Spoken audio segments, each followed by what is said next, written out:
Thank you for listening to Depictions Media Radio.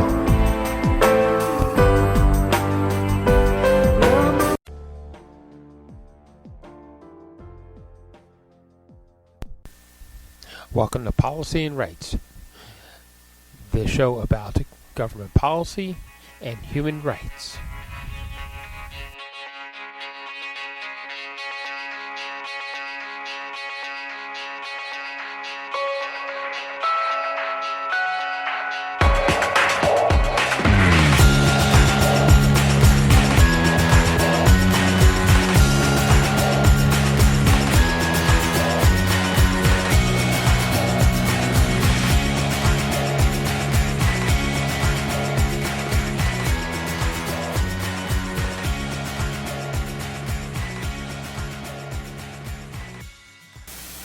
Welcome back to Policy and Rights here on Depictions Media Radio. I'm your host, Michael Clogs. In Canada, in a lot of Canada, it is winter time, where large portions of the country are seeing snowfall and sub-freezing temperatures. Well, there's a problem with that when you can't afford to buy enough home heating oil for the season to keep your home warm. And it is one of the bigger topics that we're going to hear from the question and answer period,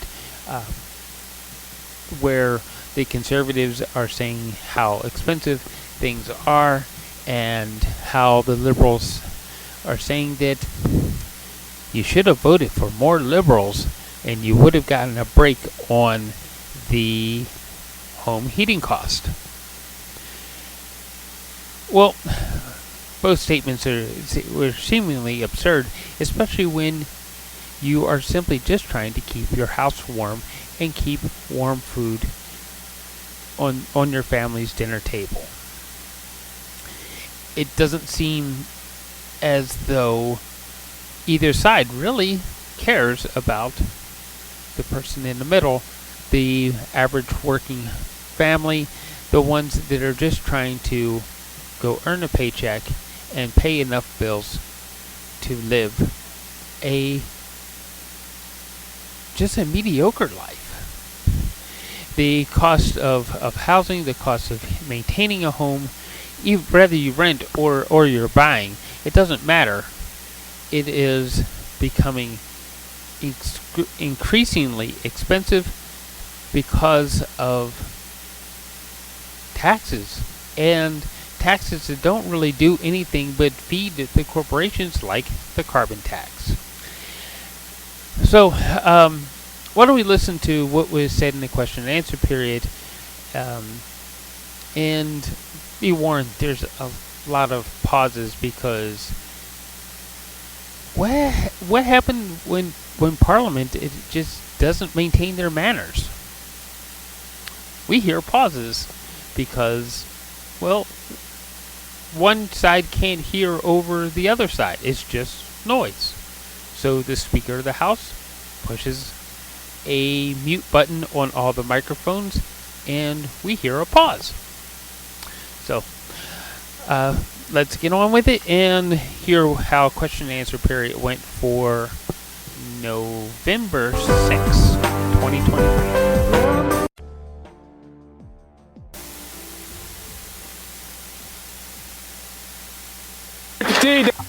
The Honourable Member for Avignon, Lamity-Matane, Matapédia. Mr. Speaker, in this House, it's quite rare that we can speak to good news on the environment. But here is a piece of good news. Washington State wants to join Quebec and California's carbon market. That would be a real step forward toward creating a North American carbon market. That's what Quebec dreamed of when it created that tool 10 years ago.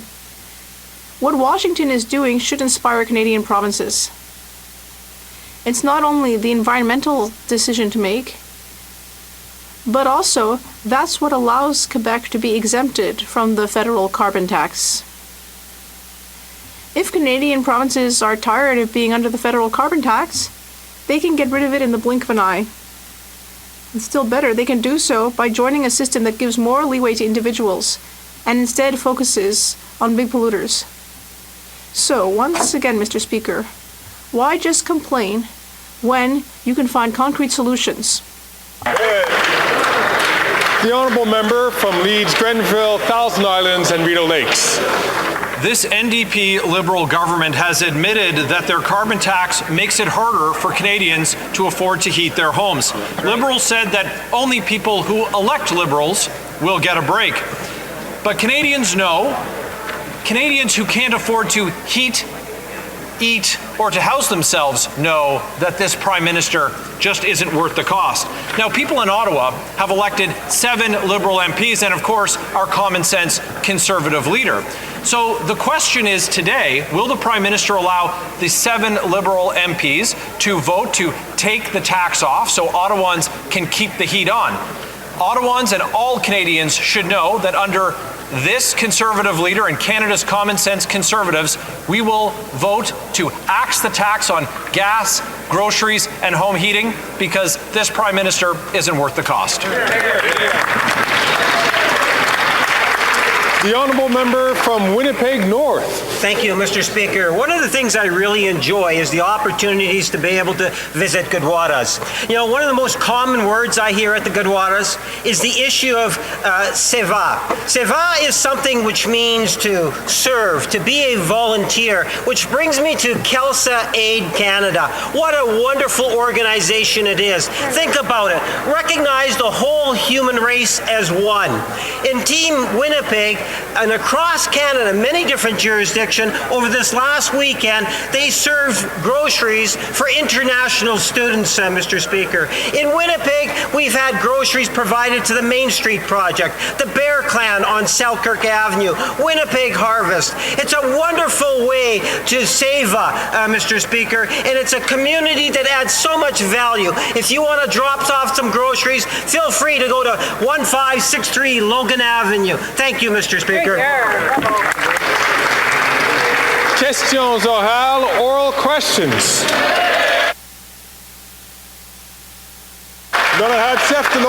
The Honourable Leader of the Opposition.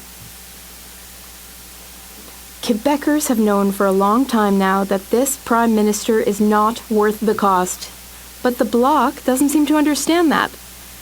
The Bloc apparently wants to drastically increase taxes. And they even support differential and preferential application of the taxes. And we've heard in the media that there's been a guarantee that the Liberal Prime Minister will remain in power for another 2 years. So yet another costly coalition.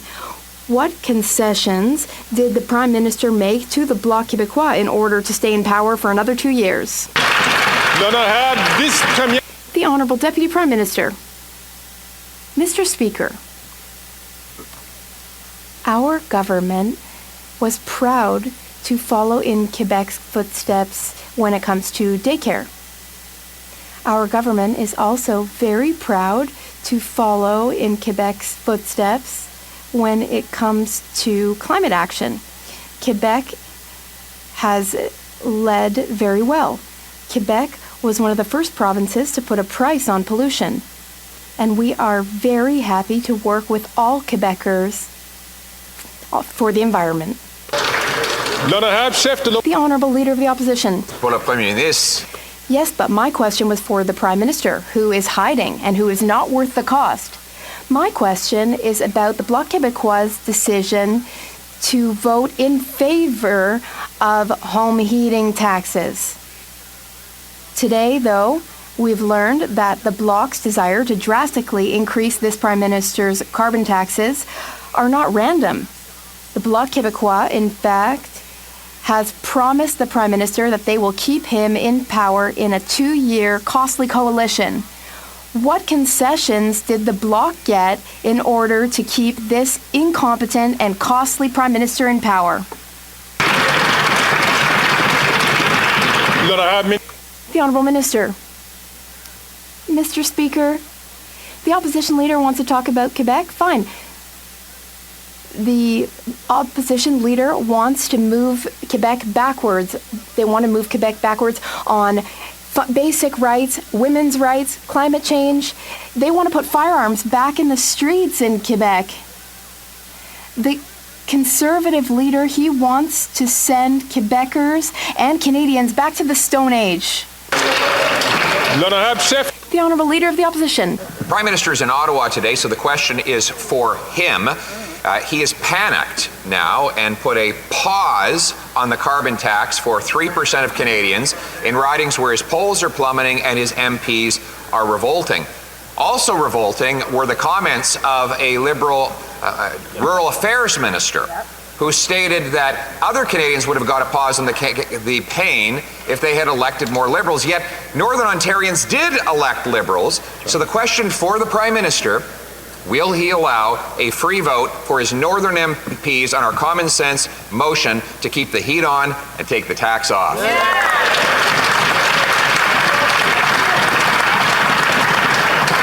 The Honourable Minister. Thank you, Mr. Speaker. As I have explained to the Leader of the Opposition through many different question periods over the past number of days, home heating oil is 2 to 4 times as expensive as natural gas. It accelerated by 75% in 2022.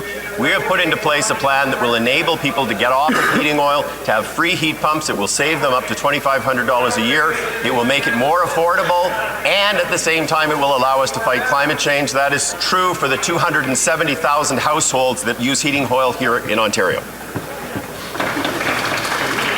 The Honourable Leader of the Opposition. The question was for the Prime Minister, who first was dividing and now is in hiding. He wants to quadruple his tax, but now he's had to back down and give a pause to the pain for 3% of people in ridings where his polls are plummeting and his MPs are in full revolt against him. His Liberal Minister of Rural Affairs said if people in other regions want the same pause on the pain, they have to elect Liberal MPs. However, many did. We have a Liberal MP in Calgary and one in Edmonton. Will they be allowed a free vote on the common sense Conservative motion to take the tax off and keep the heat on?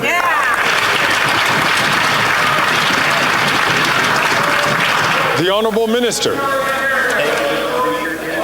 To have thoughtful public policy prescriptions that address issues around affordability in a long-term way, but also actually address the issue of climate change. And I would say, Mr. Speaker, the only person who is hiding in this chamber is the Leader of the official opposition, who is hiding the fact that he does not believe in climate change, or he certainly doesn't think it's very important. He has not spoken the words climate change since he was elected, and he has no plan. At some point, he needs to tell Canadians, what is your plan to address the climate crisis?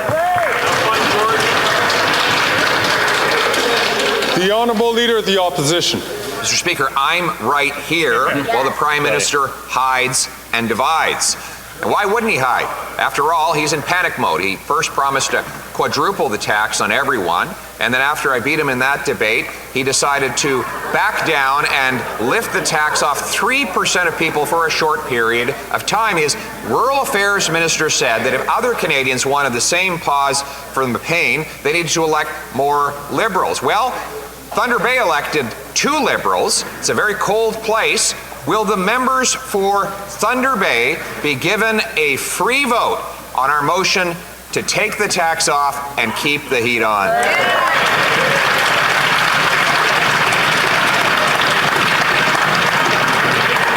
The Honourable Deputy Prime Minister, Minister of Finance. Mr. Speaker, let me tell you who is missing in action when it comes to protecting Canadians and their affordability. And I'm talking about the affordability of life for our seniors. You know who's missing in action? The Conservative leader.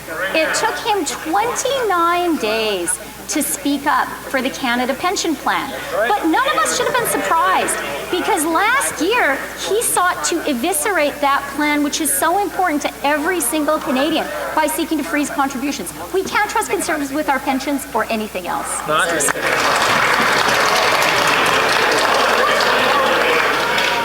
L'honorable député de La Prairie. The Honourable Member for La Prairie. Mr. Speaker, last week, TVA had to lay off 1/3 of its workforce. That's 547 Quebec television professionals out of work in one fell swoop. It's tragic. And if it's happening at TVA, it's bound to happen elsewhere. It's inevitable. We can't just turn a blind eye and claim that the new version of the Broadcasting Act and C-18 will solve the problem. They won't, not at all. So the question is simple. Are we going to watch television die little by little and not do anything about it? Or is the government prepared to rethink everything in order to save conventional TV? The Honourable Minister. Mr. Speaker, first, my thoughts go out to employees who have been affected by this layoff. And my thoughts are also with their families at the beginning of the holiday seasons. Unfortunately, in telecommunications and in journalism, there is a rapidly changing landscape since the advent of online streaming services and online platforms. We will work with all parties in this House to implement all solutions that we can because our cultural industries are essential for our democracy and for our society. Thank you, Mr. Speaker. The Honourable Member for La Prairie. TV is the channel through which information is shared with the people, the channel through which our culture is shared. Television reminds us of who we are, what we can create, and what makes us unique. Something that the YouTubes, Netflixes, and Disneys of this world will never be able to do. Our television is made by us and for us, and it's truly in danger. As we watch our channels disappearing and turning off, we're waiting for Ottawa to turn them back on. But it's urgent. What will it take for the government to wake up? The Honourable Heritage Minister. Thank you, Mr. Speaker. I share my colleagues' concerns. That's why in 2020, we introduced for the first time an act to modernize the Broadcasting Act. But unfortunately, the Conservatives have been blocking it and blocking it. They have tried to block us from trying to modernize our audiovisual universe and our media landscape. Today, the Conservatives claim that we're trying to censure Canadians, but what we truly want is quality journalism everywhere in the country. We want a thriving cultural industry and creative industry that's essential for democracy and for all of society. Thank you, Mr. Speaker. The Honourable Member from Vancouver East. For 3 decades, Liberals and Conservatives relied on the private market, and now the average rent for a one-bedroom is $2,500 a month. The government's own housing advocate is calling for more community housing that fit people's budgets. And the Bank of Canada says investing in social housing wouldn't be inflationary. The Conservative leader is calling investment in social housing a Soviet-style takeover. He's in it for wealthy investors. The Liberals are failing Canadians. Will the Prime Minister stop siding with Conservatives and commit to doubling Canada's social housing stock? The Honourable Minister for Housing. Mr. Speaker, I agree wholeheartedly with my colleague about the Conservative leader's rhetoric around Soviet-style housing to describe cooperatives. It mirrors the same approach he took over the course of the summer when he labeled the Niagara Women's Home a shack. Dismissing the living quarters of ordinary Canadians is entirely inappropriate. I further agree with the NDP member that we need to continue to make the kinds of investments that will build more social housing for low-income families. We got back into this game, into the National Housing Strategy after 30 years of absence. We're going to continue to build more homes so everyone can afford a roof over their head. The Honourable Member from Elmwood Transcona. Thank you, Mr. Speaker. Well, people in Newfoundland and Labrador could certainly use some help when it comes to their costs. 77% are saying that they're living paycheck to paycheck. But what we continue to get are answers that are not a commitment to doubling that social housing stock or to recapitalize funds that the government's already created to build social housing, even when it doesn't cost them money. They won't lift a finger. We stood by as we watched the Competition Bureau fight tooth and nail against the Rogers-Shaw merger. The government turned around and approved it. Now they have a chance to support our initiative to strengthen the Competition Act. Will they do it? The Honourable Minister. Mr. Speaker, I'd like to thank the member for his question. In fact, Mr. Speaker, him and member of this House will have an opportunity to do something for Canadians. I've asked the Leader of the Opposition to do one thing for Canadians, not something he does very often, but one thing, was to vote for C-56, Mr. Speaker, because in C-56, Canadians will be happy to learn that at home, but we're going to reform competition, Mr. Speaker. We're going to give more power to the Competition Commissioner. We're going to remove these mergers that are harmful to competition, and we're going to remove these clauses that are hurting competition. We want more competition, lower prices in this country, Mr. Speaker. The Honourable Leader of the Opposition. The NDP voted 16 times in favor of the carbon tax. Its leader has supported quadrupling the tax on the home heating of every single Canadian. But after working class union households have been abandoning his party for the Conservatives in droves, he has now flip-flopped. But that has involved the courage of admitting he was wrong. Will the Prime Minister show the same courage and admit he, just like the NDP leader, is dead wrong and vote for our common sense motion to keep the heat on and take the tax off?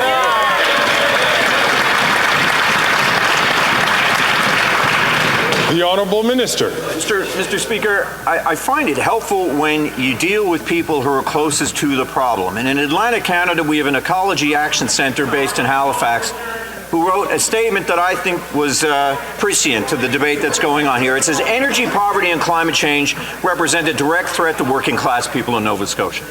As a society, we must work together to ensure households with low incomes can transition away from expensive fossil fuels to technologies like heat pumps that are cheaper, better for our health, and afford us the comforts associated with heating and cooling. Policy makers are finally rising to meet the challenge, Mr. Speaker.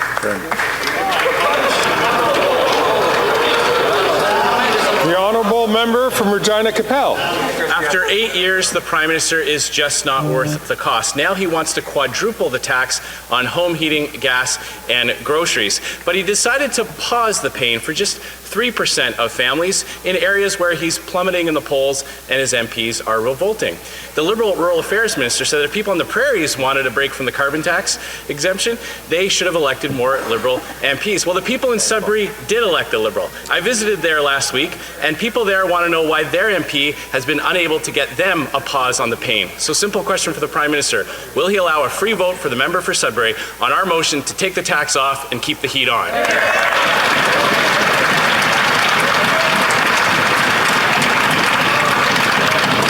The Honourable Minister. Thank you, Mr. Speaker. I think it's important for Canadians that people are serious in terms of bringing forward policy prescriptions, not simply taglines.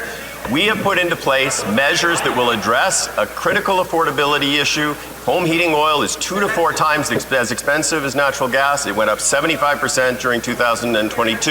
There is an opportunity to be able to reduce the energy cost for people on an ongoing basis, all the while addressing the issue of climate change, something that the Leader of the Opposition clearly does not believe in. It is something that is important for Canada. It's important for the 270,000 Ontario homes that currently heat with heating oil. Excellent. The Honourable Member from Regina Capel. Are in complete carbon tax chaos over there, Mr. Speaker. Their pause on the pain doesn't apply to 97% of Canadians, and it punishes those who use cleaner Canadian natural gas and propane to heat their homes. What did the Liberal Rural Affairs Minister have to say? She said, well, if people in other areas want the pause too, they should elect Liberals. Well, the people in North Bay did elect a Liberal MP. So again, to the Prime Minister, Mr. Speaker, will he allow a free vote so that the members from North Bay can vote on our motion to take the tax off and keep the heat on?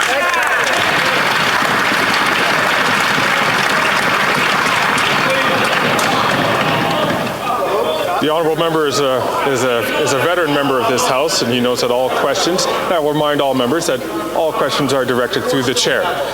The Honourable Parliamentary Secretary. Thank you very much, Mr. Speaker. And as I said last week, it would be great if in this House we could have debates about how we fight climate change, not whether we fight climate change, because in 2023 it's really not an option, it's an existential threat, and we're living in a climate emergency. And Canadians know how important it is to fight climate change. They know that on this point, the Conservatives have absolutely no plan. When you don't have a plan for the environment, you don't have a plan for the economy, Mr. Speaker, those Conservatives continue to be risky and irresponsible, and they're certainly not worth that risk. The Honourable Member from Thornhill. years of this Liberal NDP government, the Prime Minister's carbon tax is making it impossible for Canadians to heat their homes this winter. That's especially true right here in soon-to-be frigid Ottawa. There are 12 Liberal MPs here, a cabinet minister, 3 privy councillors, 4 parliamentary secretaries, but according to the minister from Newfoundland, all of these MPs weren't effective enough to get their communities a pause on the pain of the carbon tax. Will they make things right and stand with us today and axe the tax, or will they vote again with the Prime Minister and leave Ottawa residents in the cold?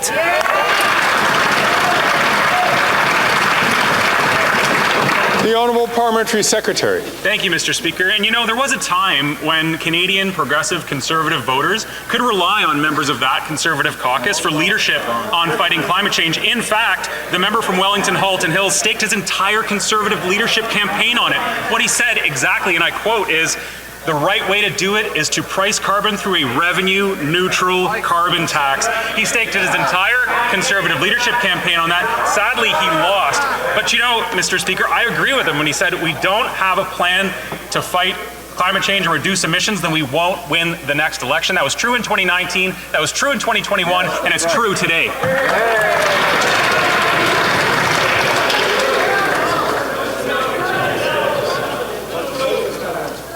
The Honourable Member from Thornhill. If the Prime Minister can pause the pain for some Canadians, then surely he can do it for all Canadians. These Liberal MPs should be demanding that. But they are missing in action. Like the MIA Liberals from the GTA, like that member. Their communities want relief from this costly coalition, but they've been hiding for a week, so I'll give them the chance to show up now. Will the Prime Minister allow the members whose phone number starts with 905 a free vote to take the tax off so their communities can keep the heat on?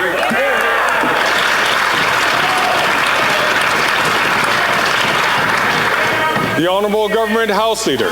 Thank you, Mr. Speaker. Mr. Speaker, what my honourable colleagues could continue to forget is that this policy does apply right across the country. That's so right. whether you are in the GTA, whether you are in Northern Ontario, whether you are in Saskatchewan or Manitoba or anywhere else in this country, the price on pollution has been removed for those that use home heating oil, Mr. Speaker. It would be good if the Conservatives actually focused on the facts and allowed us to debate climate change and how we're going to fight it, not if climate change is real or not. Thank you, Mr. Speaker. Good answer.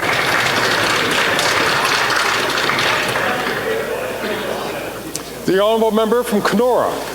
The Prime Minister is planning to quadruple the tax on heat, gas, and groceries, but he decided to pause the pain for 3% of families in areas where he's plummeting in the polls and where his MPs are revolting. The Liberal Rural Affairs Minister has said if others wanted the pause, then they should have voted Liberal. But people in Nickel Belt voted for a Liberal MP, Mr. Speaker, yet they are not seeing a pause in this tax. So will the Prime Minister today allow the member from Nickel Belt a free vote to vote with us to take the tax off and keep the heat on for people in Northern Ontario and right across the country?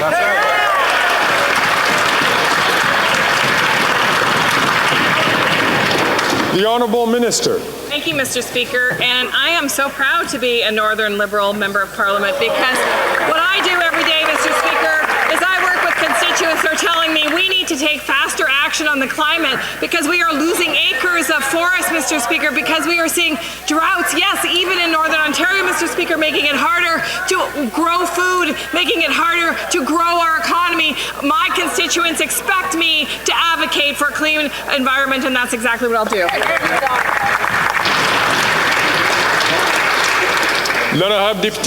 The Honourable Member for Montarville. Mr. Speaker, let's talk about immigration targets. Allow me to cite a document. Starting in 2026, set the annual immigration target at some 500,000 immigrants if the population reaches 40 million as planned. You might think that I'm quoting the plan that the Liberals announced last week. But no, I'm quoting McKinsey's Century Initiative. The capping of targets announced for 2026 has literally been McKinsey's plan all along. When is the federal government going to adjust the targets based on our integration capacity instead of blindly following the advice of McKinsey, which is a private company that literally manages immigration in Canada? The Honourable Immigration Minister. Mr. Speaker, I think that's an odd comment. The Bloc is so out of left field. They're so far out in the field that they should go out into the fields and see agriculture workers and see if they need some help. Quebec needs temporary foreign workers. We are working with Quebec, and the Bloc should understand that.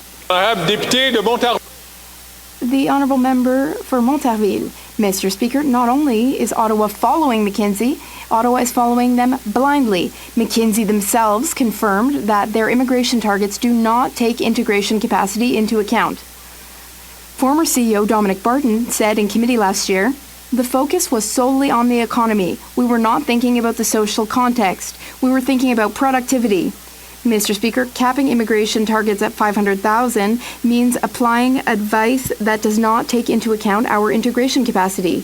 But the government, last week, promised to respect our integration capacity. So will the government review its targets? The Honourable Minister. Thank you, Mr. Speaker.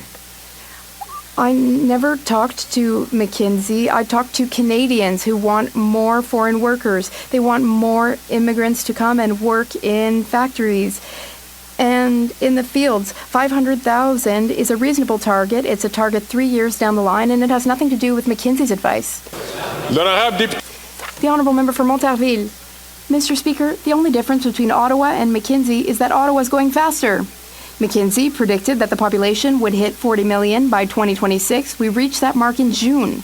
According to Stats Canada, if the 2022 and 2023 trend continues, the population will double in just 25 years. The population will exceed 80 million by 2048, regardless of our integration capacity for housing, health, education, French language training, and the list goes on. Mr. Speaker, when will this government finally understand that successful immigration means respecting our integration capacity? The Honourable Minister. Mr. Speaker, over the past year, Canadians have asked us to do more when it comes to integration capacity. But what people have also told me is that we need immigration to help our businesses grow. There is still a labour shortage. The approach that we need to prioritize is to be more strategic with our targets. We tabled new strategic targets just recently, and the Bloc should be comforted by that if they like immigration, and if they don't, then let them say so. From Parry Sound, Muskoka. The Prime Minister plans to quadruple the carbon tax on heat, gas, and groceries. Now, he decided to pause the pain for 3% of families where his poll numbers were plummeting and his MPs were revolting. The Liberal Rural Affairs Minister said if people in the prairies wanted a carbon tax break, they should elect Liberals. Well, the people in Sault Ste. Marie, Mr. Speaker, did elect a Liberal MP, and yet the majority of his constituents are not getting the break. Will the Prime Minister allow the MP from Sault Ste. Marie to freely vote to take the tax off and keep the heat on for the people of the Sioux?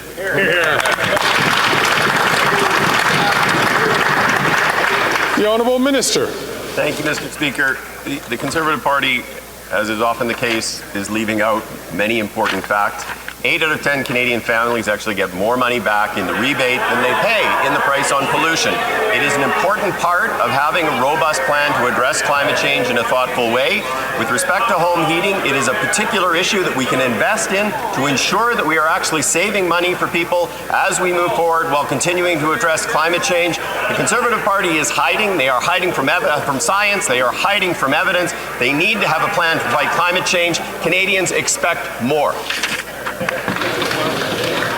The Honourable Member from Stormont Dundas South Glengarry.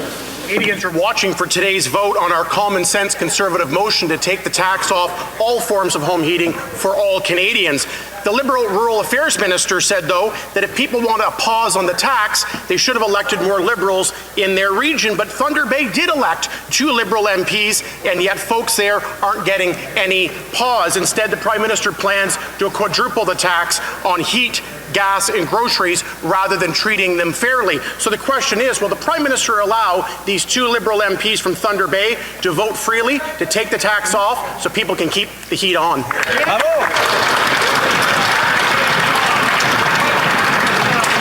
The Honourable House Leader. Thank you, Mr. Speaker. Again, the Conservatives continue to spread information in this chamber. This pause on the price on pollution on home heating oil applies right across the country, despite what the Conservatives keep saying. But what is particularly concerning, and I think I speak on behalf of every Ontario Member of Parliament and many Ontario residents, is every time they say common sense, it brings up the terrible memories of the Mike Harris years, when not only did they slash public services, but they slashed them in such incredible ways that led to things like Walkerton. Mr. Speaker, Ontarians remember, and they're not going to elect common sense Conservatives again. Thank you, Mr. Speaker.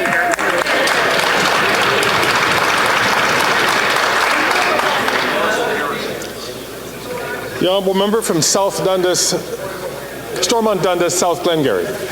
Here's just how out of touch and tone deaf the Liberals are.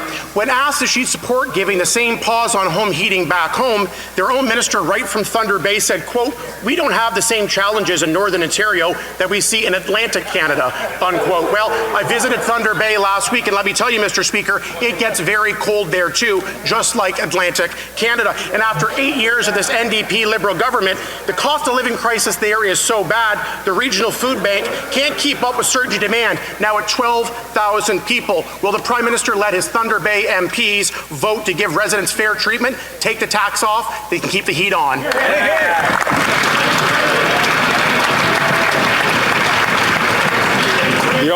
The Honourable Deputy Prime Minister, Minister of Finance. Mr. Speaker, the Conservative Provincial Finance Minister of Ontario knows that pensions matter for the people of Ontario. That's why he wrote me a letter asking me to convene a meeting of all the provincial finance ministers to defend our pensions.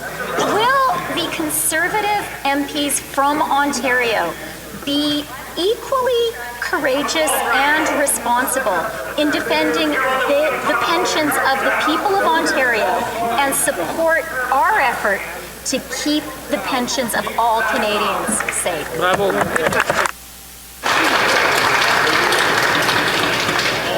I'm going to ask all members, please, especially the member from Battle Creek, Battle River Crowfoot, to please listen to the responses which are offered and to take the floor. And I'd ask all members to listen to that member when that member does take the floor. The honourable member from London Fanshawe. Palestinian Canadians in my riding did everything possible to work with Global Affairs Canada to get their loved ones out of Gaza. They put all of their hopes on Sunday's evacuation, only to hear nothing from Canadian officials. The bombardments are getting more intense. My constituents, their families, Canadian citizens are trapped. They need this government to stand for human rights and to protect lives. The heads of 18 UN agencies and NGOs and my constituents are calling for a ceasefire. Why can't the Prime Minister? The Honourable Parliamentary Secretary. Thank you, Speaker. The situation in Gaza is dire, and many Canadians are worried about their loved ones. What is happening on the ground is fluid and unpredictable, and we know there are delays at the Rafah crossing for all countries. I want to reassure Canadians that we are in regular contact with Egypt and Israel to push for Canadians to leave as soon as possible. We continually try to reach all Canadians, permanent residents, and their immediate family members to convey the latest information. Mr. Speaker, that's why we continue to call for humanitarian pauses for Canadians to get out, for aid to get in, and for all hostages to be released. Thank you, Mr. Speaker. The honourable member for Windsor West. Mr. Speaker, 18 United Nations agencies and international NGOs, including UNICEF and Save the Children, called for an immediate ceasefire in Israel-Palestine, expressing shock and horror at the mounting death toll from the conflict, saying it's a graveyard for children. It's been 30 days. Enough is enough. The UN and the NGO heads said in a rare joint statement, this must stop now. When will this government finally do what most of the world has called for, and that's an immediate ceasefire to save the children right now?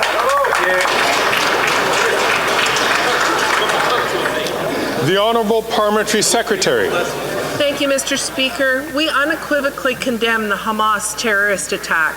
The price of justice cannot be the continued suffering of all Palestinian civilians. What is unfolding in Gaza is a human tragedy. The Minister of Foreign Affairs has been to the region twice to oversee our efforts to help Canadians, but also to de-escalate the situation. That's why we continue to call for international humanitarian law to be upheld and for humanitarian pauses so that Canadians can leave, humanitarian aid can get in, and all hostages are released. Canada is committed to a goal of a just and lasting peace in the Middle East.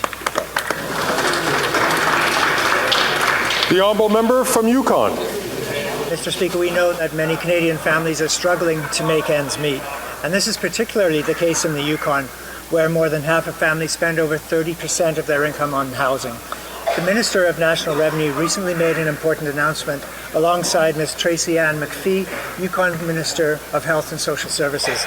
Can the Minister of National Revenue inform the House of this announcement and how it will affect our Yukon families? The Honourable Minister. Thank you, Mr. Speaker. I'm proud to announce that Yukon families can now apply for the Canada Child Benefit when registering for the birth of their newborn through the automated benefits application service of Yukon Vital Statistics Office. It's the quickest and easiest way to apply for and receive the benefit. It's more than $5,500 on average per year for Yukon families. Thank you, Mr. Speaker. The Honourable Member for Mégantic-L'Érable. After 8 years of this Liberal government, this Prime Minister is not worth the cost, and they want to stay in power for the next 2 years. The Liberal Bloc Coalition will vote against our motion to eliminate or pause the carbon tax on all forms of heating. Yes, it's expensive to vote for the Bloc as well. Does it not bother the Bloc to vote the Liberals for the next 2 years? What promise did the Prime Minister make for the unconditional support of the Bloc? The Honourable Minister. We seem to have found ourselves in a time machine here. They wanted to make a step back in terms of the rights of women and take steps back in terms of climate change and the fight against it. They're not even able to describe climate change. They want to bring us back to the Stone Age. The Honourable Member for Mégantic-L'Érable. We're looking at a government from the Stone Age. We are going to vote on a motion that will require the government to pause all carbon tax on home heating for all Canadians. The Bloc has chosen its camp. They want to radically increase the carbon tax, and it's imposed, it's in favor of a 20% extra tax to each litre of gas. It's expensive to vote Bloc. What did the Prime Minister promise its partner, the Bloc, to raise taxes on the backs of all Quebecers? The Honourable Minister. Mr. Speaker, for a rare time, I agree with my colleague. We are going to have a government from the Stone Age. We're taking a step back on fundamental rights in terms of arms control, a step back in terms of the fight against climate change. He has clearly said this. We're going back to the Stone Age, Mr. Speaker. This is incredible. We'll never take a step back.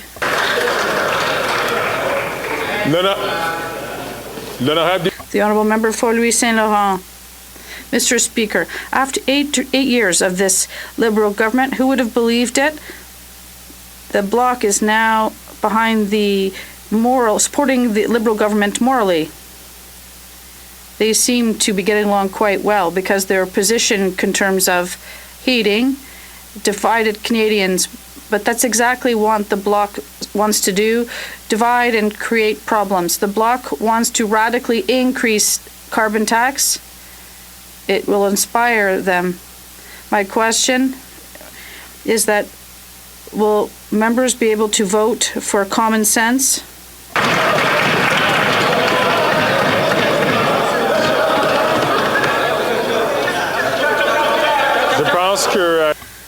I think all members would like.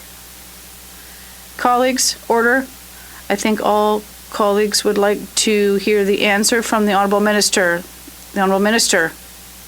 Mr. Speaker, my colleague was the last person to speak at the National Assembly before the adoption of the carbon market. It was adopted via unanimous consent. If he didn't like it then, why didn't he raise his voice then and speak against it? Why did he change his position today? Because he didn't speak out against unanimity at the time. What has changed for my colleague over the past few years? He wants to go back to the Stone Age, and we won't go there, Mr. Speaker. Alors? Order. Alors? The Honourable Member for Louis Saint Laurent. Mr. Speaker, another thing means that the Bloc is really buddy-buddy with the Liberal Party. The Parti Québécois budget, it talks about the poor management of the Liberal government is now an argument in favor of independence. No, we're not going back to the Trudeau Stone Age, that's for sure. Will the Bloc's members be able to speak up and make sure that all of their members will be able to vote for common sense?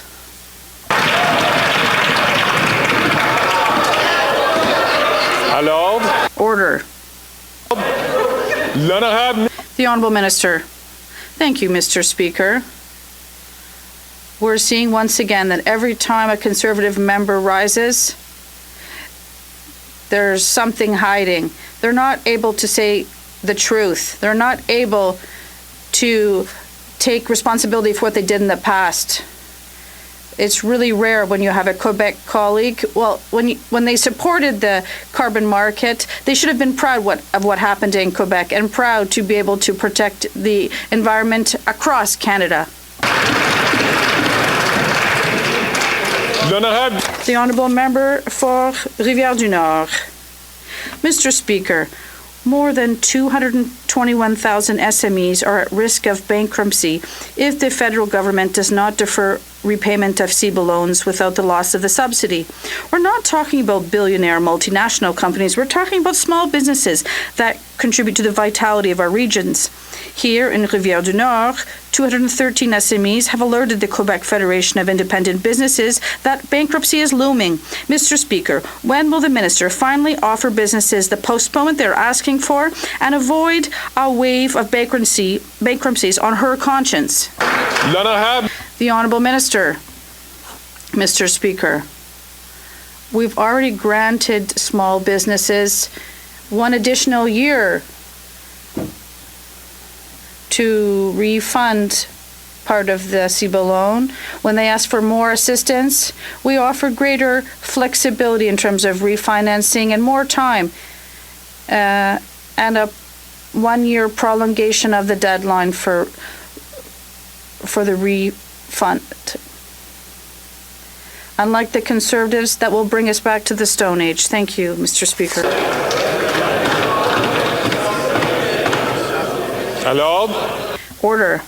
The Honourable Member for Trois-Rivières. Mr. Speaker, it's even worse in Trois-Rivières. 288 SMEs have said that they'll go bankrupt if the federal government doesn't postpone repayment of CEBA loans for 1 year with no loss of the subsidies. 288 business bankruptcies. Imagine the number of job losses that this would represent. The Minister cannot condone this by her inaction. Does she know how many bankruptcies are likely to occur in her region? Can she justify, how can she justify to these entrepreneurs that she's going to turn their back on them rather than offer them a one-year postponement as they've requested? The Honourable Deputy Prime Minister. Mr. Speaker, we are proud of having created a program that provided $49 billion in support to our SMEs across the country. And what's important today is that small businesses have until December 31st, 2026 to refund their CEBA loan in full. We are here for our small businesses in Quebec and across Canada at these essential times. The Honourable Member for Chicoutimi-Le-Fjord. Mr. Speaker, after 8 years of this Liberal government, food banks are overflowing, groceries cost more, and now today the Bloc is supporting the Liberals to maintain the carbon tax on the back of Quebecers. Mr. Speaker, it costs expensive to vote for the Bloc. It's expensive. Are the Liberals forming new coalition with the Bloc to increase taxes on the backs of Quebecers?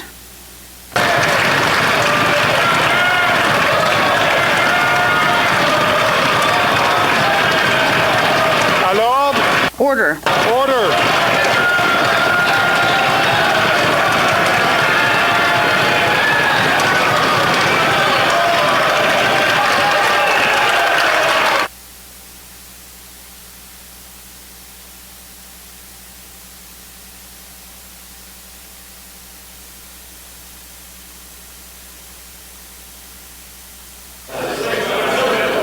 The Honourable Parliamentary Secretary. Merci, monsieur. Thank you, Mr. Speaker.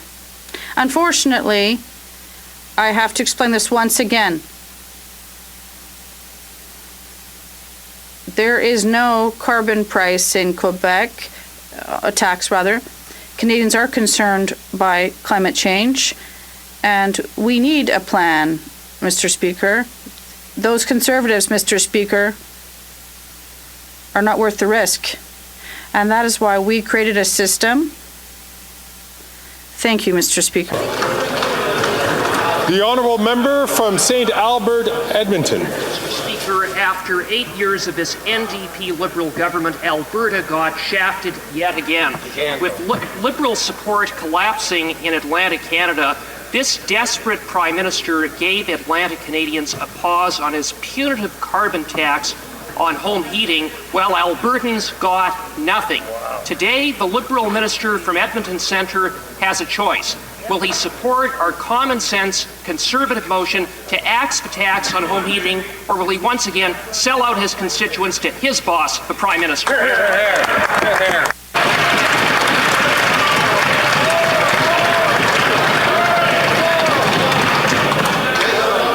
The Honourable Minister. Mr. Speaker, I thank the Honourable Member for his question, and he knows well that we have billions of dollars in Budget 23 for carbon capture, use and storage. We have green and clean electricity regulations and money that will benefit Alberta. But Mr. Speaker, that member doesn't want people to know that he's one of the CPC Silent 30 who have not come to the aid of Albertans. He is not defending the Canada Pension Plan. He doesn't care that the Conservative government of Alberta are scaring pensioners. He's silent. We're going to protect pensions. That's our job, and we're going to do it every day.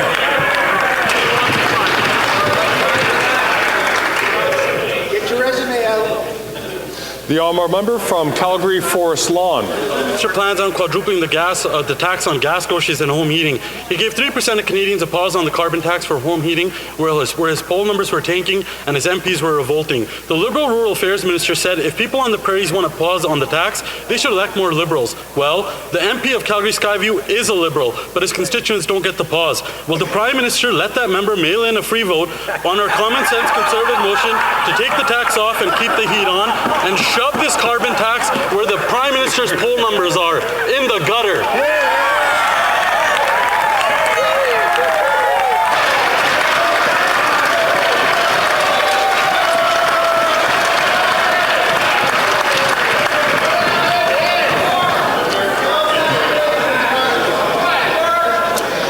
The Honourable Minister. Speaker, another silent Conservative on the issue of pensions in Alberta. What a shame to be a Calgary Conservative. But Mr. Speaker, let's talk about Conservative priorities coming out of Alberta. Instead of building housing, instead of growing our economy, instead of actually doing the work of Albertans, what does the UCP AGM, what are their priorities, Mr. Speaker? Turning back protections for LGBTQ2 people, taking our province back. Mr. Speaker, they're actually voted in favor of conspiracy theories when it comes to voting machines and 15-minute cities. They're out of touch, and they are reckless and not worth the cost.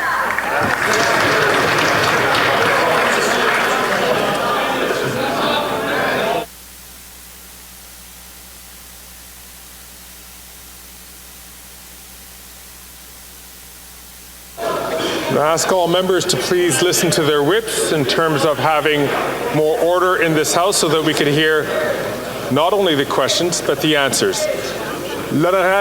The Honourable Member for Dorval-Lachine-LaSalle. Thank you, Mr. Speaker. I am very proud of our national content creators, whether in Quebec or elsewhere in Canada. Last week, Montrealers once again welcomed people from all over the world to Cinemania, a festival that has enjoyed nearly 3 decades of success and showcased some of the most incredible francophone voices and creations that Canada has to share. Can the Minister tell us more about the important international agreement that was signed last Friday? The Honourable Minister of Canadian Heritage. Thank you, Mr. Speaker. My colleague is absolutely right. Canada last week welcomed for the first time in Canada the President of Switzerland, and my colleague, the Minister of Foreign Affairs, signed a co-protection audiovisual agreement to increase the number of films and projects with higher budgets. So it's an excellent piece of news for our creators in Canada. This was international efforts. We're going to continue to support our audiovisual producers because we know how important they are in Canada. From Portage, Lisgar. Mr. Speaker, the Prime Minister plans to quadruple the tax on heat, gas, and groceries. But now he's decided to pause the pain for just 3% of families in areas where he's plummeting in the polls. The Liberal Rural Affairs Minister said if people on the prairies wanted a pause on the tax, they should have elected more Liberals. But the people in St. Boniface St. Vital did elect a Liberal MP, and yet his constituents aren't getting the pause. So the question is, will the Prime Minister allow the MP for St. Boniface St. Vital to freely vote to take the tax off, keep the heat on for his constituents?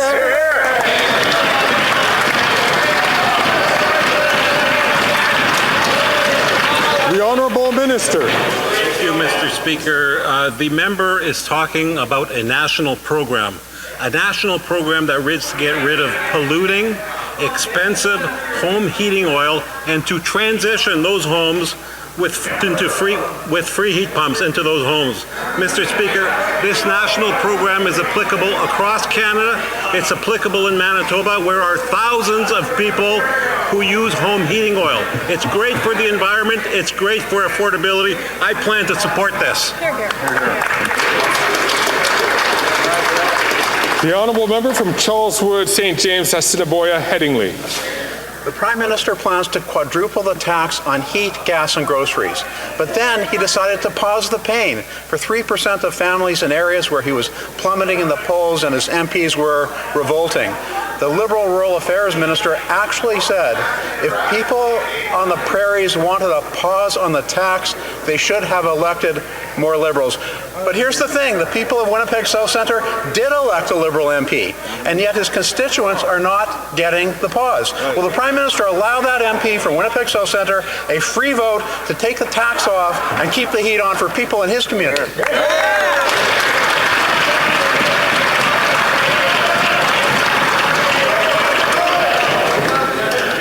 Once again, I'd like to encourage all members, colleagues, all members to please hold your comments back to the time that you have the floor to ask a question or to give an answer.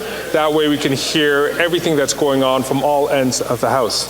The Honourable Minister. Thank you, Mr. Speaker. It's time for that member to stop spreading misinformation. This is a national program, Mr. Speaker, a national program that aims to transition expensive, environmentally damaging home heating oil into free heating pumps, Mr. Speaker. This is a national policy that's applicable across Canada. There are thousands of homes in Manitoba who are eligible for the program. This is great for the environment. This is great for affordability. Here, here. The Honourable Member from Selkirk Interlake Eastman. Mr. Speaker, every day the member from Winnipeg North gets up into this place and talks and talks and talks and says absolutely nothing. Says absolutely nothing.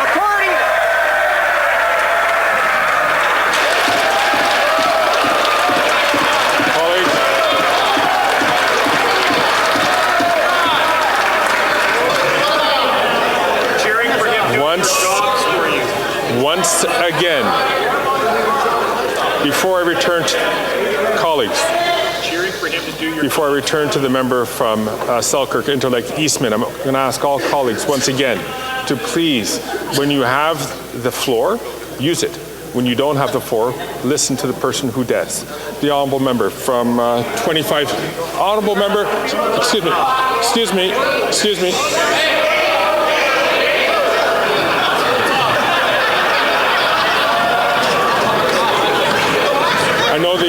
I know the honourable member is anxious. I'd like to give the honourable member the opportunity to start his question from the top, please.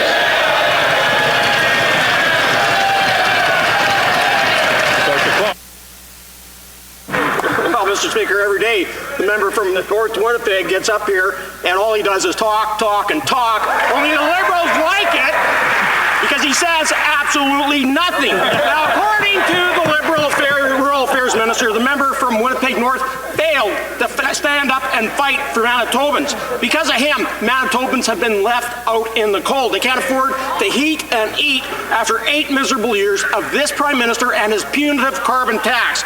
Manitobans at this useless Liberal MPs are not worth the cost. Will the Prime Minister allow the member for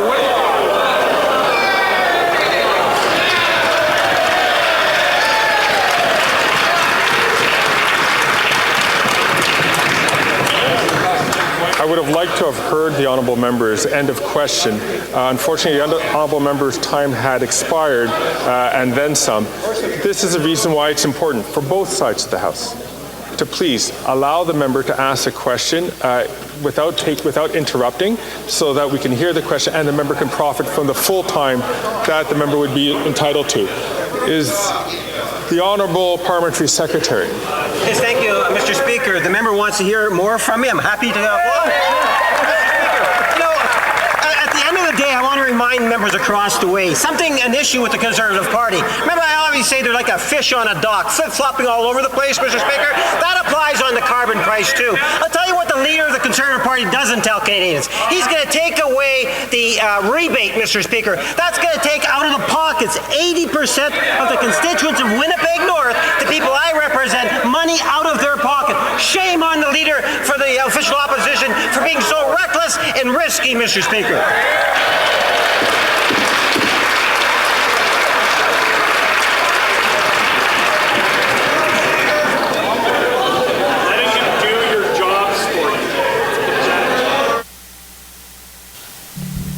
Okay, so one thing that was actually said in this, we are citizens and we can take action.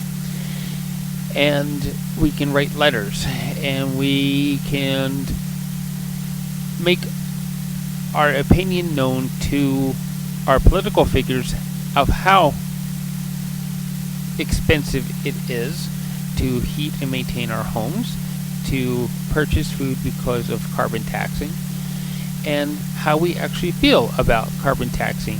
There are ways to address climate change, and there are ways that are better than others.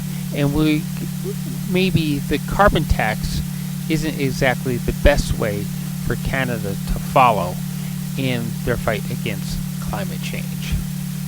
Find that subscribe button wherever you may see it, and we'll talk to you later.